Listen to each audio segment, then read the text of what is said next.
Luna and I are pure. Why do you always imagine such nonsense? You're as naive as a straight man who needs to watch videos before having sex. I retorted sharply. I was not jealous of Fraser, but I wanted to stand up for myself and not remain silent when bullied. Luna seized on my reaction, thinking I was jealous. She sighed and looked at me with a frustrated expression. Levi, how many times do I have to tell you? Fraser and I broke up a long time ago. Put away your filthy thoughts. I didn't want to argue with her. I just kept eating and ignored whatever she said. Luna, who was probably not used to my silence, glanced at me and angrily said, "You're so busy, why even bother with a birthday?"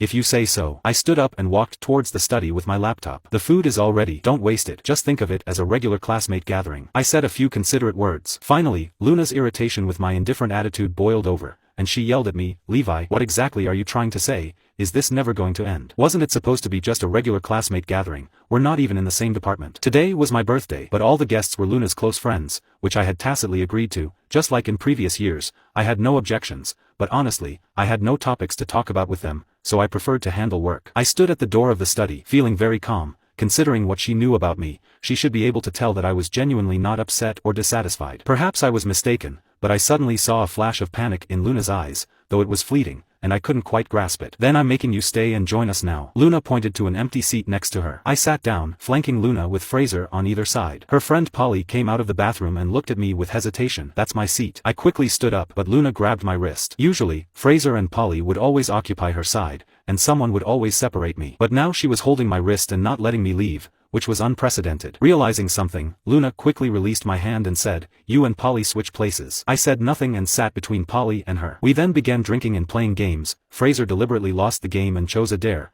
which had everyone go along with it, making Fraser and Luna stay close for 30 seconds. Their chests were almost touching, their noses almost meeting, nearly merging into one. Fraser shot me a smug glance, and Luna only lasted 10 seconds before drinking as punishment. This was like being publicly cuckolded. Any other man would have thrown a punch at Fraser by now. But I didn't make any move and even kept my expression perfectly composed. Am I not a man? Of course I am. I just don't love Luna anymore. But I couldn't show any anger, nor should Luna's circle of friends be attacking me. Especially Polly Ellis, who was the most typical and the loudest. "Levi, I've told you so many times that Luna and Fraser are just good friends. It's perfectly normal for friends to hug and kiss. I don't know why you're so jealous. We really feel sorry for Luna, who has such a strong need for control and no personal freedom. If it were me, I would have broken up with you a long time ago." Polly started to brainwash me. It was always like this, whether I was jealous or not. As long as I stood by Luna, they would critique me and lecture me. "Polly, are we friends then?" Polly was taken aback for a moment, then said, "Of course we are. Luna and I are like sisters. Since you're her boyfriend, I consider you a brother-in-law." Luna looked at Polly with touched eyes. There was a hint of sibling affection in the air. I sneered inwardly and suddenly leaned in close to Polly.